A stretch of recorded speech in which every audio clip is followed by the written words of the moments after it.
This is your Shivam singer motivational speaker. यहाँ से आज एक नई सीरीज़ की शुरुआत हो रही है जिसमें कि मैं उन लोगों के बारे में पढ़ करके बायोग्राफीज़ देख करके आपको बताऊंगा कि जो फेमस लोग हैं, जो सक्सेसफुल हो गए हैं, चाहे वो क्रिकेटर्स हों, सिंगर्स हों, एक्टर्स हों, टिकटॉकर्स हों, मॉडल्स हों या पॉलिटिशियंस हों, उनसे हम क्या सीख सकते हैं। मतलब कि उनके अंदर क्या क्वालिटीज़ है जो इस दुनिया में नहीं है और जो आपके अंदर भी होनी चाहिए।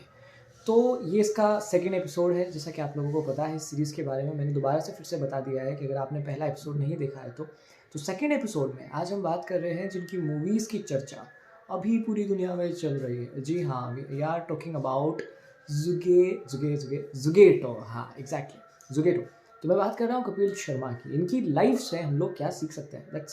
सो आई डोंट नो कपिल के जो रिसेंट इंटरव्यूज़ हैं वह आप लोगों ने देखे हैं या नहीं देखे हैं, बट उसकी बेस पे आप लोगों से कुछ बोलूँगा। आप लोगों को पता होगा कि कपिल शर्मा, इनका कोई भी गॉडफादर नहीं है। मतलब कि ऐसे बैकग्राउंड से नहीं आते हैं जहाँ पे कि उनके जो फादर हैं वो पहले से ही कॉमेडियन है या एक्टर है या सिंगर है या फेमस कोई है।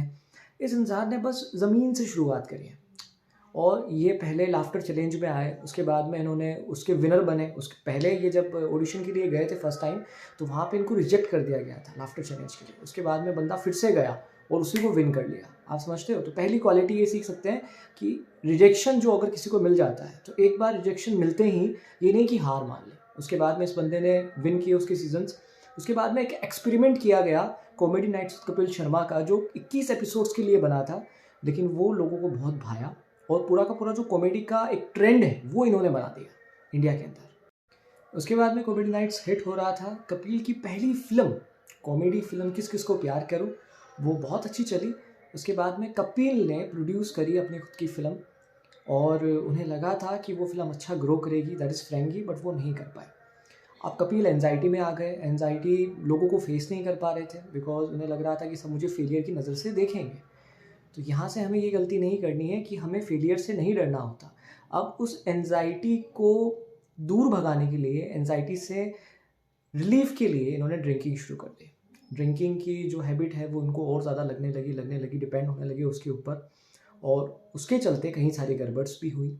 उसके बाद में हम देख सकते हैं कि कपिल का जो नाम था 1.5 साल के लिए, 2 साल के लिए उनके शोज़ बंद हो गए थे। पता नहीं था, सब लोग ये समझ रहे थे कि कहाँ गया वो बंदा, पता नहीं वापस आएगा कि नहीं आएगा। लेकिन फिर से उस बंदे ने कम बैक किया। आप समझ रहे हो? ये क्वालिटी सबसे बड़ी क्वालिटी है, नेवर गिव अप।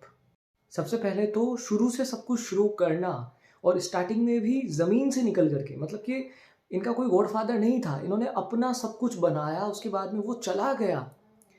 इनकी इमेज पे भी सवाल उठे, सब कुछ चला गया, लेकिन फिर से बंदे ने कोशिश करी और सब कुछ खड़ा कर दिया। अब अभी फिर से इनकी एक मूवी आई है और उसमें इन्होंने अनएक्सपेक्टेड कुछ किया है।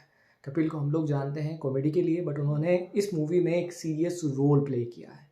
And this is a movie जो आप देखेंगे तो आपको एंटरटेनमेंट ही नहीं मिलेगा, बट आप यहाँ से बहुत कुछ सीख भी सकते हैं, जो कि जुगेटो मूवी है। एक जो डिलीवरी बॉय होता है उसकी कहानी है, तो ज़रूर देखिएगा। रियल लाइफ के ऊपर हम इसे रिलेट कर सकते हैं, प्रैक्टिकल लाइफ में ऐसी चीज़ें होती है। तो कपिल से हम ये सीख सकते हैं कि अगर कोई इंसान का सब कुछ लुट जाए, सक्सेस मिलने के बाद भी वो छिन जाए, तो उसके बाद भी उसे दोबारा से खड़ा किया जा सकता है। और अगर वो ये कर सकते हैं तो आप भी ये कर सकते हैं।